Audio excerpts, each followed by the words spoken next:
North Carolina Central University came home to O'Kelly-Riddick Stadium for the first time in 2017, and everybody was excited to see the Eagles come home to the nest.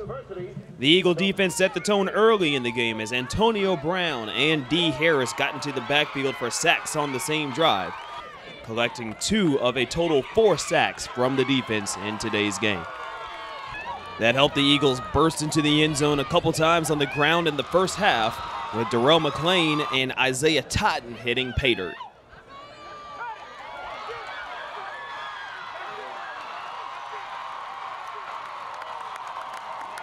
The Eagle defense was busy all game long as Devontae Reynolds ran down a pass for the interception that helped keep the Bears off the board in the first half.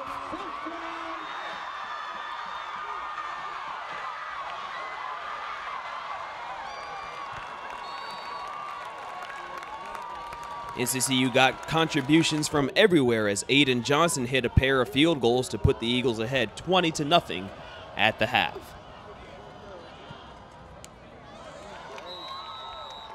After the intermission, it was the freshmen getting loose as Chauncey Caldwell both ran for a score and connected with David Miller for his first career passing touchdown.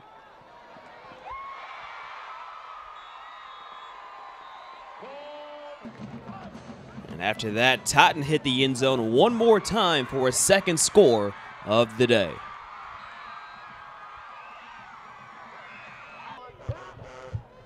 The Eagles win this one in a 41-0 shutout to capture their first win of 2017 and 9th consecutive win at O'Kelly-Riddick Stadium.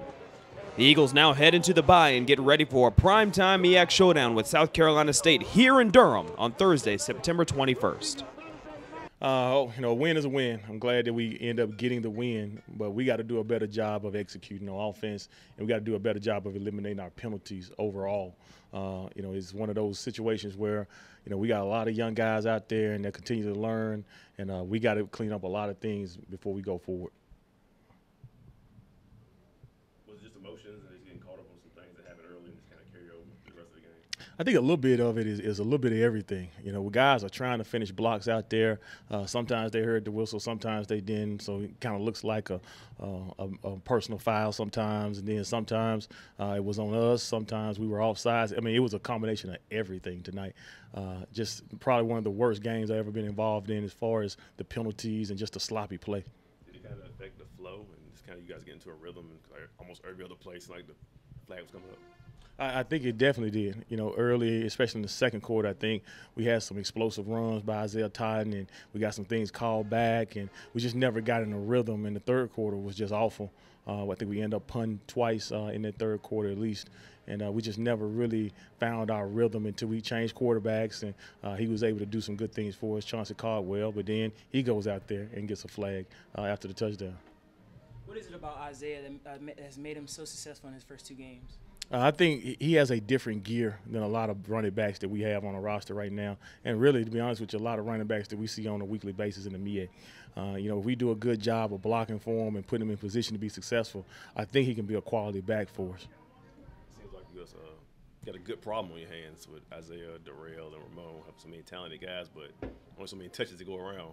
So is Isaiah the hot guy you want to keep going forward with now? Right now, he played really good today. I know we got to evaluate Ramon. He had a little bruised. I think he's going to be all right, though.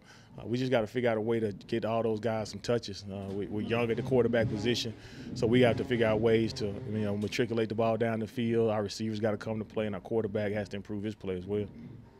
What does Chauncey Caldwell bring to the table as far as your offense? Right now, Chauncey's probably the best dual-threat quarterback we have as far as running and throwing the football. He runs the ball extremely hard. He kind of sees it a little bit better than a lot of those other guys, and he really has a nice arm as well. He didn't come into the fourth quarter. Any reason why it took that long for him to get in, or did you figure you want to get him in anyway, or why wait to the fourth quarter? Well, we knew we wanted to play him. We were trying to stay with Micah as long as we possibly could to give him some opportunities to fight through some adversity. But we got to the point where we just, we really had to put Chauncey in there to try to give us a spark. And that's what he did. He came in and he gave us a really good spark at the end of the game. You're always looking for guys to step up and play bigger roles or be leaders. Did you think, 2-3 weeks ago that 2 freshmen would be the guys kind of lead you to your first victory? Well, we knew Isaiah was going to be a guy that really was going to be special for us. With Chauncey, we always wanted to incorporate him into what we were doing in the game plan, and we got a chance to do that tonight. And I think going forward, I think what you can see is, we're probably going to have a chance to have two quarterback or a two-quarterback system. We got to evaluate the film, but I don't think there's any doubt. I think Chauncey Caldwell proved that he can probably help our football team this year. How proud are you and your defense of bouncing back like they did tonight? I like what our defense played. They did play aggressive. They did do a really good job of trying to limit explosive plays. We got to do a better job of cleaning up some of the after-the-fact penalties. That's the biggest thing that we got to clean up on the defense side of the ball. Obviously, it didn't just happen overnight. Chauncey has showed you something in practice that's earned him some reps. So what has he done well Monday through Friday or Tuesday through Thursday to earn these reps in the game? For the last couple of weeks, he's doing a good job of being a student of the game, trying to limit his mistakes and make some good decisions. He has a long way to go before he can really help us truly win a MEAC conference game. But right now, he has shown flashes of what he can do when he runs the ball, and then threw a nice ball tonight as well. So he's shown some flashes. He's just got to keep improving, keep getting in the film room and studying and learning what we want him to do. A lot of long faces walking through this tunnel here. Is it because you guys know you didn't play your best, or because of the penalties, or just a combination of both? I think it's both. I think they know that we didn't execute well on the offense side of the ball. I think the penalties really killed the momentum and killed the mood of the entire game. So I think we got to go back to the drawing board, and we got to figure out a way to clean this stuff up as coaches. Because right now, the way we played tonight is going to be tough on us all year if we don't get some of these things fixed. With a week off, what are you preparing on to get prepared for next Thursday? We got to start looking at South Carolina State. We got a few extra days to prepare for them. The biggest thing is we have to figure out a way to get these penalties down. We got to execute better on offense, and we got to figure out exactly what our quarterback situation is going to be moving forward. That answered one of my questions, but does Isaiah move up to number 1 now? You're going to evaluate that throughout the week? I think we just keep evaluating. Isaiah definitely did some really good things tonight, and I want to give him touches, and I want to get an opportunity to touch the ball. But we got to keep evaluating him along with Darrell and Ramon. And I really feel like it's going to be nights where Isaiah's good. It's going to be nights where Darrell or Ramon has to step up and do some great things. They just got to be ready when their number call. Today, we won. That's the hardest part, to win against another opponent, college. And we won, so I feel pretty good about that. Flags, how frustrating was it? How much did it mess up the flow of the game? It was a flag every play, so it wasn't – couldn't enjoy it, but, we won. But the flags, we're going to take care of that tomorrow as a team, as a whole complete team, not just offense, defense, as one. We're going to take care of that tomorrow. A lot of punishments coming with that tomorrow. Yeah, I feel it. What kind of lift or spark – I know you're not on that side of the ball, but what kind of spark did Chauncey give the team overall once he got in there in the fourth quarter? Chauncey gave us a big spark because we always knew he had it in him, even in practice, just from seeing how when he throw a touchdown or run for a big run on us, we see how much life he give them. So I'm happy he brought some life to the team because we really needed it. Is that him every day? That's him every day, just Chauncey being Chauncey. Were you proud of your performance bouncing back from last week's? Definitely proud because, like I said, we won, and it's hard to win. So we're just going to keep getting better from forward and being better discipline-wise as well. What does the defense have to work on, you think? Just continue to have great eye discipline and making sure we're in the right defense and just pursuing to the ball. It seems like you came into the game hot. What did you see coming into the game, and how important is it for you to get a quick start when you enter the game? All I know is I just want to go in and just do what I'm coached, just make my coach look good, just do whatever he's coached me to do, just execute the game plan, that's all.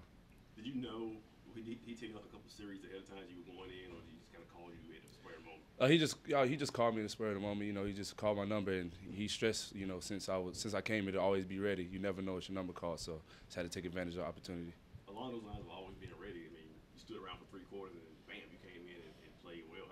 How do you stay mentally ready for 3 quarters in a situation like this? Oh well, it's all how to. You just gotta, just stay focused. I stayed focused, and I just paid attention to what was going on. So I know, like, if Coach if the opportunity presented itself, I know what to do.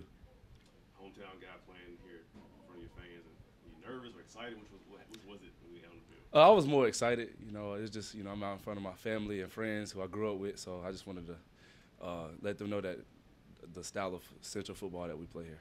The guy said you bring an extra energy to the team, and said you like it all the time. You've been in practice. Is that kind of your Yes, sir. Role to know, like, I gotta pick the guys up all the time. Yeah, so I want guys to know, like, no matter what, that we got to fight, and we can still win the game no matter what the score is. And we always going to execute. So when I'm in with those guys, I want them to know that I got their back, so they'll know that they'll have mine.